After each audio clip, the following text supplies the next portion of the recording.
est aussi le vôtre. Je vous avais demandé votre avis il y a quelques jours sur une série d'analyses que je voulais partager avec vous sur le communisme. Je vous remercie d'y avoir répondu positivement et nous allons pouvoir très prochainement commencer la diffusion. Je pense, en tout cas j'espère, que cela vous intéressera. Et aujourd'hui, nous allons parler de la Big Tech et de ses ramifications. Alors pour les personnes qui me suivent, vous savez que j'avais déjà fait 2 vidéos sur ce sujet, intitulées Big Tech 1 et Big Tech 2.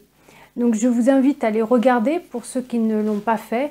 J'y détaille les dessous et les intérêts, cachés ou pas d'ailleurs, des Big Tech. Alors voilà, Reddit a rejoint la liste croissante des plateformes technologiques interdisant Trump. Facebook et Instagram ont interdit à Trump de publier des articles jusqu'au 20 janvier. Snapchat a verrouillé son compte indéfiniment. Twitter a également verrouillé le compte de Trump. Mais ça ne s'arrête pas là. YouTube, propriété de Google, a annoncé des changements plus étendus. Selon la nouvelle annonce, tous les comptes dont les messages induisent le public en erreur sur la fraude électorale seront frappés d'une interdiction et les récidivistes seront bannis définitivement. Vous avez dit dictature? Eh bien oui. En fait, la réalité dépasse la fiction. Nous sommes en train de vivre le scénario de George Orwell 1984. Et vous souvenez-vous, 1 + 1 = 3, n'est-ce pas? Qui dit le contraire? Le fils de Donald Trump, fils aîné du président Donald Trump, a tweeté « Alors l'ayatollah et les nombreux autres régimes dictatoriaux peuvent avoir un compte sur Twitter sans problème malgré la menace de génocide à des pays entiers et le meurtre d'homosexuels, mais le président des États-Unis devrait être suspendu définitivement. Mao serait fier. » Fin de citation. Effectivement, il a tout à fait raison, Mao serait fier. La philosophie communiste de lutte n'épargne aucun domaine et ne respecte aucune morale pour atteindre ses objectifs politiques. En fait, déjà depuis la campagne présidentielle américaine de 2016, Donald Trump s'était opposé au politiquement correct et s'était prononcé en faveur de mesures visant à déplacer l'Amérique de l'extrême gauche vers la droite. Retrouver les valeurs traditionnelles, état de droit, la réduction des impôts pour revitaliser l'économie, renouveler le respect et l'humilité du peuple face à Dieu, etc. Son franc-parler a semé la panique chez les progressistes. Armés des grands médias, ils se sont lancés dans une attaque généralisée contre Trump qui continue encore maintenant. Pendant la campagne présidentielle, les médias de gauche ont utilisé diverses méthodes pour diaboliser et dénigrer délibérément Trump, tout en ostracisant les partisans, décrits comme des racistes, sexistes, xénophobes, anti-migrants, petits blancs sans éducation. En d'autres termes, les médias ont tenté d'influencer les résultats de l'élection en manipulant l'opinion publique. Malgré cela, la victoire par la voix du peuple a été écrasante et historique. Tout cela nous ramène à la question de savoir pourquoi M. Trump avait demandé à plusieurs reprises au Congrès d'abroger une loi fédérale protégeant les entreprises Internet comme Facebook et Google. Cette loi, également connue sous le nom d'article 230, protège les géants de la technologie contre toute responsabilité pour les contenus postés par les utilisateurs. Là, je vous invite à visionner mes 2 vidéos, vous y trouverez plus de détails.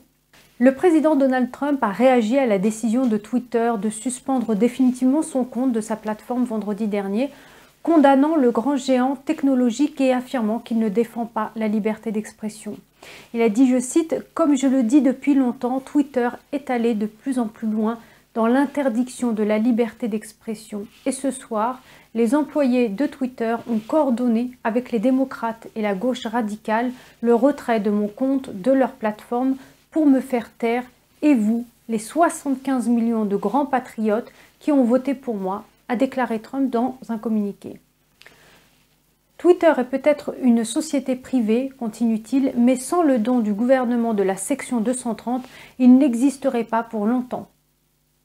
Le président Trump a déclaré qu'il était en attente d'une information et que bientôt son équipe était en train de négocier un autre site permettant de construire une plateforme séparée. J'avais prédit, dit-il, que cela se produirait. Nous avons négocié avec plusieurs autres sites et nous aurons bientôt une annonce importante, tout en examinant les possibilités de construire notre propre plateforme dans un avenir proche. Nous ne serons pas réduits au silence, a-t-il déclaré. Twitter, poursuit-il, n'est pas une plateforme de discussion gratuite. Il s'agit de promouvoir une plateforme de la gauche radicale où certaines des personnes les plus vicieuses du monde sont autorisées à s'exprimer librement, a poursuivi M. Trump. Restez connectés. Il est vrai que Trump est tout à fait impressionnant après tout ce qu'il a vécu et continue à vivre avec une pression quotidienne. Et je pense que nous n'imaginons pas la moitié de ce qu'il doit vivre, lui et sa famille. Il surmonte, dépasse et ne lâche rien. Cela me fait penser au président américain George Washington qui a dit en 1775 au major général Philip Schuyler « Animé par la bonté de notre cause et les meilleurs vœux de vos compatriotes, je suis sûr que vous ne laisserez pas les difficultés non insurmontables refroidir votre ardeur. La persévérance et l'esprit ont fait des merveilles à tout âge. » La déclaration est sortie, mais les messages Twitter ont disparu en quelques minutes. La raison de la suspension du compte Twitter de Trump a été la violation de la politique de glorification de la violence.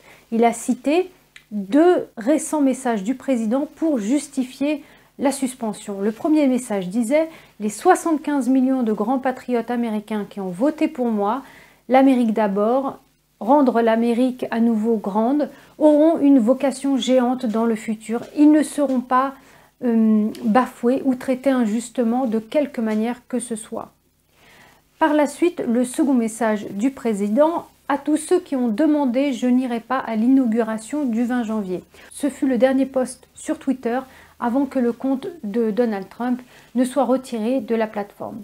Twitter a déclaré que les 2 posts avaient violé sa politique qui vise à empêcher la glorification de la violence qui pourrait inciter d'autres personnes à reproduire des actes violents.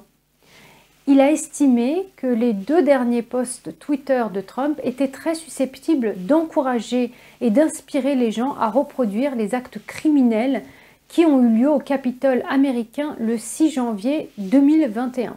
Vous me suivez toujours, 1 + 1, c'est toujours égal à 3. Plus tôt dans la journée, Twitter a suspendu les comptes de l'ancien conseiller à la sécurité nationale Michael Flynn et l'avocate Sidney Powell a déclaré qu'il n'y avait eu aucun avertissement concernant la suppression de son compte. De nombreux comptes Twitter ont également affirmé avoir perdu des abonnés, parfois par milliers, au cours des dernières 24 heures. Brandon Straka, le chef du mouvement conservateur Walkaway, a déclaré vendredi que Facebook avait supprimé la page du groupe et interdit les comptes individuels appartenant à l'équipe. M. Zuckerberg, le PDG de Facebook, a écrit dans un post que M. Trump n'aurait pas accès à ses comptes pour au moins les 2 prochaines semaines jusqu'à ce que la transition pacifique du pouvoir soit terminée. Mike Hahn, directeur des médias sociaux pour la campagne de M. Trump, a écrit sur Twitter que son compte Facebook personnel était verrouillé pour avoir simplement eu accès aux pages de Trump. Il a dit, je cite, « La dernière chose que j'ai affichée était à propos de mon nouveau chiot, il y a 8 jours.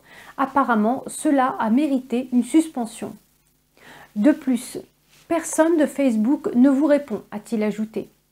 Selon une déclaration de la compagnie, la décision de Facebook est intervenue après que Twitter a supprimé 2 des tweets du président et l'a empêché d'utiliser son compte pendant au moins 12 heures.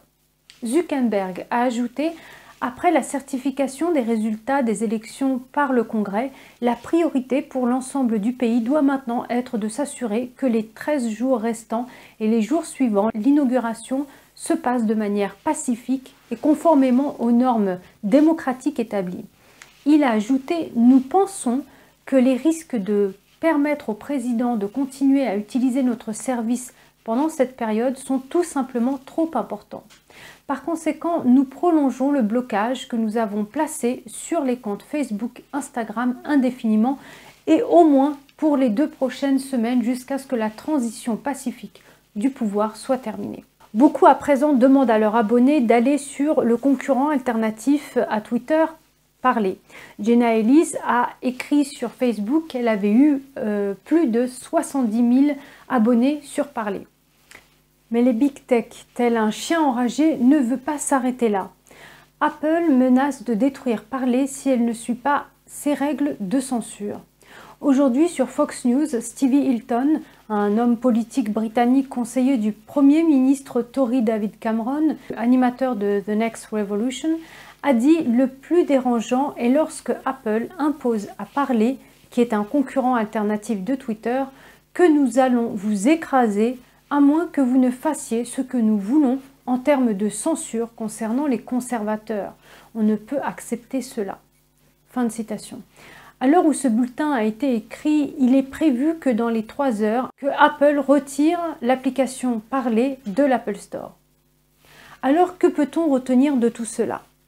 Tout d'abord, est-ce que tout cela n'est finalement pas une bonne chose pour que chacun d'entre nous se positionne en son âme et conscience et n'accepte pas les diktats de la Big Tech? Après tout, par qui sont-ils aussi maintenus si ce n'est par chacun d'entre nous?